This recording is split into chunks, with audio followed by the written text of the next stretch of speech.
ರಾಧವ, ನಿನ್ನ ಕಾಲೇಜಿಗೆ ಹೋಗಕ್ಕೆ ತಡ ಆಗಕತ್ತಿಲ್ಲ? ಪಟ್ನ ಬಾ. ಬಂದೆ ಅಣ್ಣ. ಆತ ಅಣ್ಣ, ಅಲ್ಲಿ ಒಳಗೆ ನಾಷ್ಟ ಅದು ಮಾಡಿಟ್ಟೇನಿ. ತಿನ್ನು. ಮಧ್ಯಾಹ್ನ ಊಟಕ್ಕೂ ಅಡುಗೆ ಎಲ್ಲ ಮಾಡಿಟ್ಟೇನಿ. ಟೈಮ್ ಟು ಟೈಮ್ ಸರಿಯಾಗಿ ತಿನ್ನು.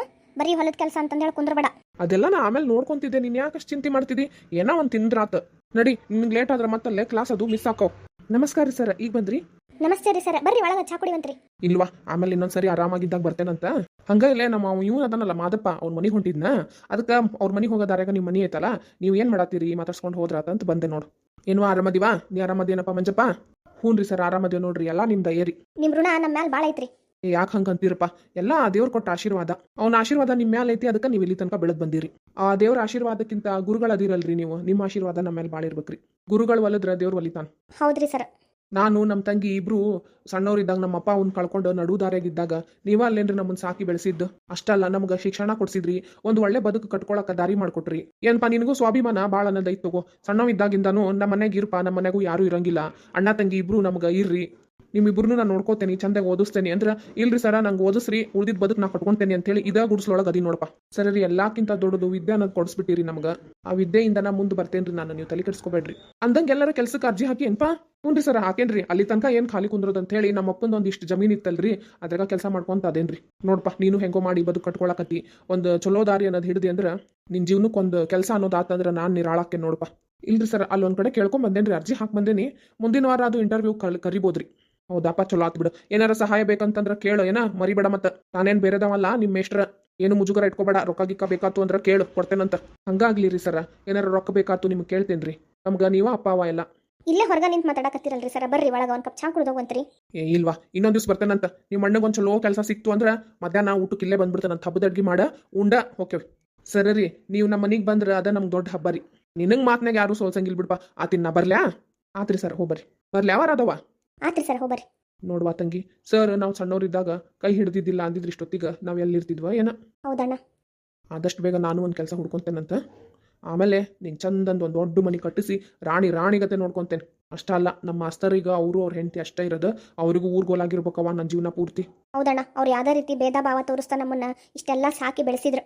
ಇನ್ನೂ ಕೈ ಹಿಡ್ದಾರ ಅವ್ರು ನಮಗೆ. ಅಥವಾ ನಡೀನ, ನಿನ್ಗೂ ಕಾಲೇಜ್ ಬಿಟ್ಟು ನನ್ನ ಕೆಲ್ಸಕ್ಕೆ ಹೋಗ್ಯಾನಂತ ನಾನು ತಡ ಆಕೈತಿ. ಮೊದ್ಲ ಮಳಿ ಮಾರಿನ ದಿನ ಮಳಿಗಿಳಿ ಬಂತಂದ್ರೆ ಮತ್ತೆ ಹೊಲ್ದಾಗ ಕೆಲಸ ಮಾಡೋದು ಕಷ್ಟ ಆಕೈತಿ. ಮಂಜಾ, ಏ ಮೋಹನ ಬಾರೋ ಒಳಗ, ಉಣ್ಣೋನ್ ಬಾ. ಸಾರಿಲೇ ದೋಸ್ತ, ಡಿಸ್ಟರ್ಬ್ ಮಾಡ್ದಂಗೆ ಆತೇನ. ಏನಿಲ್ಪ, ನೀ ಬಂದಿದ್ದು ಭಾಳನೂ ಖುಷಿ ಆಯ್ತು ನೋಡು. ಬಡವ್ರ ಮನೆಗೆ ಭಾಗ್ಯ ಬಂದಂಗೆ ಆತು. ಕುಂದ್ರಲೇ, ನಮ್ಮ ತಂಗಿ ಅಡ್ಗೆ ಮಾಡಿಟ್ಟಾಳ, ಉಣ್ವಂತಿ. ಭಾರಿ ಆಗ್ಯದಪ್ಪ ಅಡ್ಗೆ. ಹುನ್ಲೇ, ನಮ್ಮ ತಂಗಿ ಅಡ್ಗೆ ಭಾಳ ಚಲೋ ಮಾಡ್ತಾಳ. ಮತ್ತೇನ್ಲೇ ವಿಶೇಷ? ಏನಾರು ಕೆಲಸ ಸಿಗ್ತೇನೆ? ನಿನ್ಗೇನು ಬಿಡ, ನಿಮ್ದು ಆಫೀಸ್ ಐತಲ್ಲ, ಮತ್ತಿನ್ನು ಯಾಕೆ ನೀ ಬೇರೆ ಕಡೆ ಹುಡುಕ್ಬೇಕು, ಹೌದಲ್ಲ? ಹಂಗೇನಿಲ್ಪ, ನಮ್ಮ ಅಪ್ಪಂದು ಆಫೀಸ ನೋಡ್ಕೊಂಡು ಹೋಗಂತಾರ. ಆದ್ರೆ ನಂಗೆ ಒಂದು ಸ್ವಲ್ಪ ದಿವಸ ಹೊರಗಡೆನೂ ಕೆಲಸ ಮಾಡಿ ಒಂದು ಸ್ವಲ್ಪ ಎಕ್ಸ್ಪೀರಿಯೆನ್ಸ್ ತೊಗೋಬೇಕಂತ ಆಸೆ. ಹಾಗಾಗಿ ಅಲ್ಲೊಂದು ದೊಡ್ಡ ಕಂಪ್ನಿ ಒಳಗೆ ಹುಡುಕಿದ್ದೆ. ಇಂಟರ್ವ್ಯೂ ಕೊಟ್ಟು ಬಂದೇನಿ, ಸೆಲೆಕ್ಟ್ ಆಗೋದ್ರಾಗೂ ಐತಿ. ಭಾರಿ ಅಲ್ಪ, ಕಂಗ್ರ್ಯಾಚುಲೇಷನ್ಸ್. ಮತ್ತು ನೀ ಎಲ್ಲರೂ ನೋಡಿ ಏನ?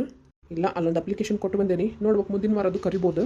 ನೀ ತಪ್ಪು ತಿಳ್ಕೊಳ್ಳಲ್ಲ ಅಂದ್ರೆ ನಾ ಒಂದೇನೋ ಹೇಳ್ಬೇಕಂತ ಬಂದೆ ನಿಮ್ಮ ಮನೆಗೆ. ಏನ್ಲೇ ಅದು? ಏನಿಲ್ಲ, ನಮ್ಮ ಅಪ್ಪಾರಿಗೂ ಕಂಪ್ನಿ ಒಳಗೆ ಒಬ್ರು ಮ್ಯಾನೇಜರ್ ಬೇಕಾಗ್ಯಾರ. ಅವರು ನನಗೆ ಎಲ್ಲ ನೋಡ್ಕೊಂಡು ಹೋಗು ಅಂದ್ರೆ, ಆದ್ರೆ ನನಗೆ ನಮ್ದ ಕಂಪ್ನಿ ಅಂತಂದು ಕೂಡಲೇ ಫ್ರೀನೆಸ್ ಭಾಳ ಆಕೈತಿ, ಕೆಲಸ ಕಲಿಯೋಕ್ಕಾಗಂಗಿಲ್ಲ. ಹಾಗಾಗಿ ನಾನು ನಮ್ಮ ಅಪ್ಪಾರ್ಗೆ ಇಲ್ಲ, ಸ್ವಲ್ಪ ವರ್ಷ ಬೇರೆ ಕಂಪ್ನಿ ಒಳಗೆ ಎಕ್ಸ್ಪೀರಿಯೆನ್ಸ್ ತೊಗೊಂಬರ್ತೇನೆ, ಆಮೇಲೆ ಇದನ್ನು ಮುಂದುವರ್ಸ್ಕೊಂಡು ಹೋಗ್ತೇನೆ ರೀ ಅಂತ ಅಂದೆ. ಹಂಗೆ ಅವರು ಒಬ್ರು ಮ್ಯಾನೇಜರ್ ಬೇಕಾಗೈತಿ, ಯಾರು ಇದ್ರೆ ಹೇಳು ಅಂದ್ರೆ ನನ್ನ ತಲೆ ಒಳಗೆ ಫಸ್ಟ್ ಬಂದಿದ್ದ ನೀನ್ಲೆ ಮಂಜ. ಯಾಕಂದ್ರೆ ನೀವು ಓದೋದ್ರಾಗೆಲ್ಲ ಭಾಳ ಹುಷಾರದಿದಿ, ಮೇಲಾಗಿನೂ ನಿನಗೆಲ್ಲ ತಿಳುವಳಿಕೆ ಐತಿ, ಕಂಪ್ನಿ ನೋಡ್ಕೊಂಡು ಹೋಗೋ ಅಷ್ಟು ಕೆಪಾಸಿಟಿ ಐತಿ. ಹಂಗಾಗಿ ನಿನ್ಗೆ ಮಾತಾಡ್ಕೊಂಡು ಹೋಗೋಣ ಅಂತ ಬಂದೆ ನೋಡು. ಹೆಂಗಪ್ಪ, ಮತ್ತು ನಾನು ನಮ್ಮ ಅಪ್ಪಾರಿಗೆ ಹೇಳಲ್ಯಾ ನೀನು ಬಂದು ಜಾಯ್ನ್ ಆಗ್ತೀಯಾ? ಅಯ್ಯಪ್ಪ, ನಿಮ್ಮಂಥ ದೊಡ್ಡ ಕಂಪ್ನಿ ಒಳಗಲೇ ನಾವು ಕೆಲಸ ಮಾಡೋಕ್ಕಾಕೈತಂತೀಯ? ನೀನು ದೊಡ್ಡ ಕಂಪ್ನಿ ಅಂತ ನೋಡಿದ್ರೆ ದೊಡ್ಡ ಕಂಪ್ನಿ, ಸಣ್ಣದಂತ ತಿಕ್ಕೊಂಡ್ರೆ ಸಣ್ಣದು. ಎಲ್ಲಿ ಹೋದ್ರೂ ನಿನ್ನ ತಲೆ ಉಪಯೋಗಿಸ್ಬೇಕಲ್ಲ. ನೀನು ಕೆಲಸ ಅಂತರೂ ಮಾಡಬೇಕು. ಬೇರೆ ಎಲ್ಲೋ ಹೋಗಿ ಅಷ್ಟೇ ಕಷ್ಟಪಡ್ತಿದ್ದಿ, ನಮ್ಮ ಕಂಪ್ನಿಗೆ ಬಂದು ಕೆಲಸ ಮಾಡಲೆ. ನಮ್ಮ ಅಪ್ಪಾರಿಗೆ ಹೇಳಿದ ಸಂಬಳನೂ ಚಲೋ ಕೊಡಿಸ್ತೇನಂತ. ಆದ್ರೂ ನಂಗೆ ಹೆದರಿಕೆ ಆಕೈತ್ಲಿಪ್ಪ. ನೋಡಪ್ಪ, ನೀನು ದೊಡ್ಡ ಕಂಪ್ನಿ ಅಂತ ತಲೆ ಒಳಗೆ ಇಟ್ಕೊಂಡು ಯಾವ ಕಂಪ್ನಿ ಒಳಗೆ ಹೋದ್ರೂ ನೀನು ಕೆಲಸ ಮಾಡೋಕ್ಕಾಗಂಗಿಲ್ಲ. ನಿಂದ ಆಫೀಸ್ ಅಂತ ತಿಳ್ಕೊ, ನೀ ಕೆಲಸ ಮಾಡು. ನಮ್ಮ ಅಪ್ಪಾರಿಗೆ ಭಾಳ ಇಷ್ಟ ಆಯ್ತು ಅಂತ ಅಂದ್ರೆ ನಿನಗೆ ಮತ್ತೆ ಇನ್ನೂ ಬಡ್ತಿ ಕೊಡಿಸ್ತಾರ, ಒಳ್ಳೆ ಸಂಬಳ ಇರ್ತೈತಿ, ನಿಮ್ಮ ತಂಗಿನ ಚಂದ ಓದಿಸ್ಬೋದು. ಆಮೇಲೆ ಅದ ನಮ್ಮ ಕಂಪ್ನಿ ಕಡೆಯಿಂದ ನಿನಗೊಂದು ಸಣ್ಣ ಮನಿನೂ ಕೊಡ್ತೇವಿ. ಅಲ್ಲೇ ಇದ್ಕೊಂಡು ನೀನು ಮತ್ತೆ ಮುಂದೆ ಬೇರೆ ಎಲ್ಲರ ಬೇಕಂದ್ರೂ ಟ್ರೈ ಮಾಡ್ಬೋದು ಕೆಲ್ಸಕ್ಕೆ. ಹೆಂಗೆ ನಮ್ಮ ಅಪ್ಪರಿಗೆ ಹೇಳಿ ನಂಗೆ ಸ್ವಲ್ಪ ಟೈಮ್ ಕೊಡ್ತೀಯಾ? ನಮ್ಮ ತಂಗಿ ಜೋಡಿ ಮಾತಾಡಿ ಹೇಳ್ತೀನಿ. ಆಮೇಲೆ ನಮ್ಮ ಮೇಷ್ಟ್ರು ಅದಾರಲ್ಲ ಅವ್ರ ಹತ್ರನೂ ಹೋಗಿ ಒಂದು ಒಪಿನಿಯನ್ ಕೇಳ್ಕೊಂಡು ಬರ್ತೀನಿ. ಯಾಕಂದ್ರೆ ನಂಗೆ ನಿಮ್ಮ ದೊಡ್ಡ ಕಂಪನಿ ಅಂತಂದು ಹೇಳಿ ಹೆದರಿಕೆ ಅನ್ನೋದಕ್ಕಿಂತ ಹೆಚ್ಚಾಗಿ ನಾಳೆ ಏನಾರ ಹೆಚ್ಚು ಕಡಿಮೆ ಆಗಿ ನಿನ್ನ ಫ್ರೆಂಡ್ಶಿಪ್ಪಲ್ಲಿ ಕಳ್ಕೊಂಡ್ಬಿಡ್ತೇನೆ ಅಂತ ಹೆದರಿಕೆ ನಂಗೆ. ಯಾಕಂದ್ರೆ ನೀನೋ ಒಬ್ಬ ನನಗೆ ಜೀವದ ಗೆಳೆಯ. ಹಾಗಾಗಿ ಇಲ್ಲೇ ನಾನು ನೀನು ಎಷ್ಟು ಕಷ್ಟಪಟ್ಟು ಅಂತ ಹೇಳಿ ನೋಡೀನಿ. ಅವಾಗ ಎಷ್ಟು ಸಹಾಯ ಮಾಡ್ತೇನೆ ಅಂದರೂ ನೀನು ತಗೊಳ್ಳಿಲ್ಲ. ಆದ್ರೀಗ ನೀ ಕೆಲಸ ಮಾಡ್ತಿ, ನಿನ್ನ ಕೆಲ್ಸಕ್ಕೆ ತಕ್ಕಂಗೆ ಸಂಬಳ ಕೊಡ್ತೈತಿ. ಅಂದ್ರೆ ನೀನು ಸ್ವಾಭಿಮಾನಕ್ಕೂದಕ್ಕೆ ಬರಂಗಿಲ್ಲ. ಆಮೇಲೆ ನೀ ಕೆಲಸ ಮಾಡಿದ್ದಕ್ಕೂ ನಿನಗೆ ದುಡ್ಡು ಸಿಗಾಕತ್ತೈತಿ ಅಂತ ಸಮಾಧಾನ ಇರ್ತೈತಿ. ಮೇಲಾಗಿ ನನಗೆ ನನ್ನ ದೋಸ್ತ್ ನಮ್ಮ ಕಂಪ್ನಿ ಒಳಗೆ ಅದಾನ, ಒಬ್ಬ ನಂಬಿಕಸ್ಥ ಅದಾನ ಅಂತ ನನಗೆ ಧೈರ್ಯ ಇರ್ತೈತ್ಲಿ. ನಿನ್ನ ಮೇಲೆ ಬಿಟ್ಟು ಹೋದ್ರೆ ನನಗೇನು ಭಯ ಇರಂಗಿಲ್ಲ.